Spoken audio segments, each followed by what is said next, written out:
Patrick O'Donnell, the outgoing president of the Students' Union, will present the honorary graduand Vitalina Shevchenko to the Deputy Vice-Chancellor and Provost.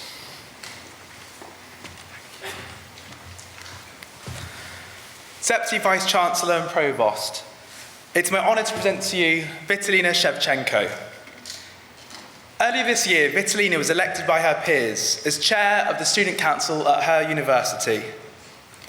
This unremunerated position and another voluntary role she undertook as a young European ambassador, a role established by the EU in 2016 to help young people with the ambition and leadership skills to promote and foster connections within Europe, both showcase cooperation and participate in policy dialogue that might build a better future.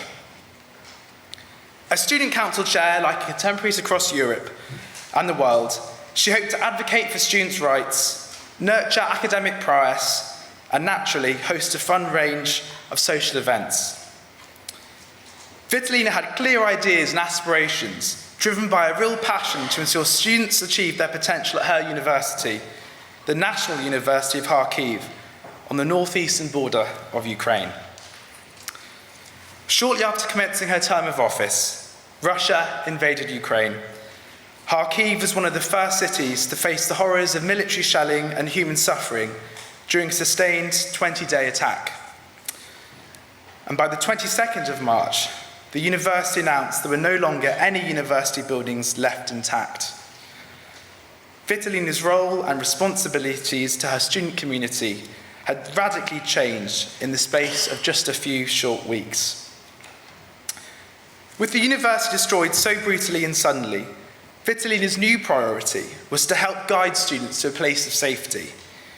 The Student Council and the university closely collaborated to support the evacuation of 20,000 students. In some cases, students fled Kharkiv to family and friends further west, while others were actually forced to flee their homeland and find sanctuary abroad. Vitalina herself moved to Spain and quickly adapted to these fast-paced changes by keeping her peers, who had elected her just some months ago, safe and in touch. Vitalina was conscious that the forced dispersal of students was breaking down her community, leaving young people isolated and unsure of their future. Students were detached from their friendship networks and the opportunity to share their concerns, encouragement, and support with one another.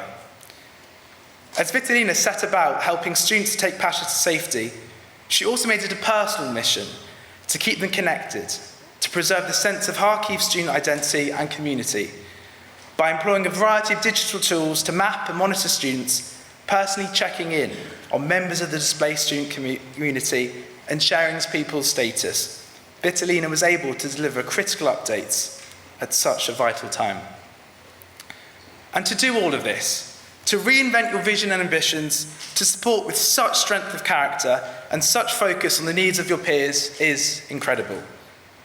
However, what I found even more impressive than that was the spirit with which Vitalina was doing it. In May, the Kharkiv Student Council and University of York Students' Union connected with one another as part of the partnership between the two universities. She took the time to speak with our student body at the Love York Awards last month, which celebrates students' civic nature and leadership.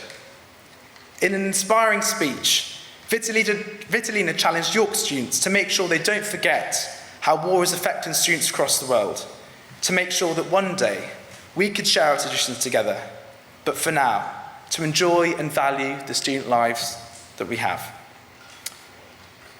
Since then, and throughout our conversations, Vitalina remains optimistic, telling me how she hopes to show me around her university, talking about visiting us here in York, and sharing positive stories about how the entire university community is planning to rebuild and reunite. This optimism is based on a firmly held worldview that through international partnership and collaboration, we can all work together to mitigate the effects of war. The pursuit of peace must cross borders, and it must be about sharing Vitalina's story and the stories of her students, about connecting people across countries and continents in pursuit of peace. Vitalina is a remarkable young woman, generous in her spirit, tenacious in her work, optimistic and forward-looking. At such a strained time of global uncertainty, the world needs more Vitalinas who can connect together and promote a shared vision of peace based on respect, knowledge sharing, and academic freedom. We look to the time where Vitalina and her university community can return to Kharkiv, and I'm confident that throughout this journey and through our partnership, the University of York will continue to be honoured to stand in solidarity and in admiration for Vitalina and her colleagues. Therefore, Deputy Vice-Chancellor and Provost, it's with the greatest pleasure that I present to you Vitalina Shevchenko for the degree of Master of the University honoris causa.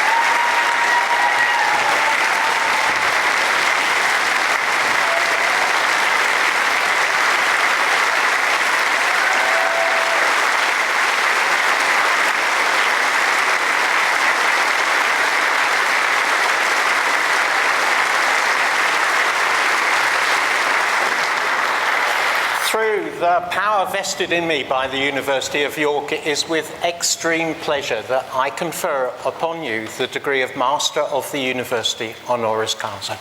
Very well deserved.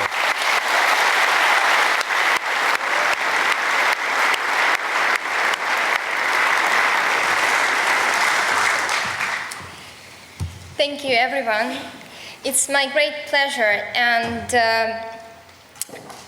it's my great pleasure to stay here and to receive such an award and to address to all of you, to the students, to the university administration, and to meet all those people who have been close to Ukrainian students, even at such a distance. First of all, I really want to thank your university administration, Deputy Vice-Chancellor Patrick and your team, that you have been so supportive of me, of our fellow students, since the beginning of the full-scale invasion, and it was very important to us. I'm convinced that this recognition is not only for me personally, it's for all Ukrainian youth, for all Ukrainian students, that unfortunately has to continue living, has to continue doing their educational process under such circumstances. However, we do remain optimistic and we do remain certain that very soon we are going to return to Ukraine, back to Kharkiv, back to our university, back to work, to our studies, and that everything will remain the same. And we have to be sure, we have to be optimistic, we have no other choice, because so many people right now are defending our country. So much international support we receive from you, from our colleagues all over the world. We do feel that the world stands with Ukraine, that the world stands with us, that we are not forgotten. And I cannot express how much courage this brings to us, that helps us to continue living, to continue studying, not to stop educational process, not to stop being inspired, and to do what we have to do. So thank you. And we realize that the peace in Ukraine will bring the peace to the whole Europe, to the whole world. And the thing that not only we realize this, also brings courage.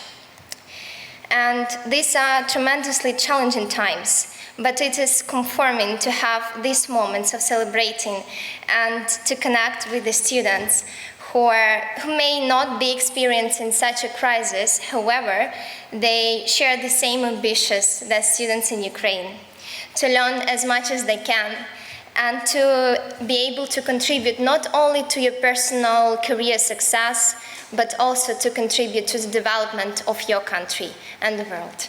Thank you. Thank you on the behalf of me and on the behalf of all Kharkiv students. Thanks.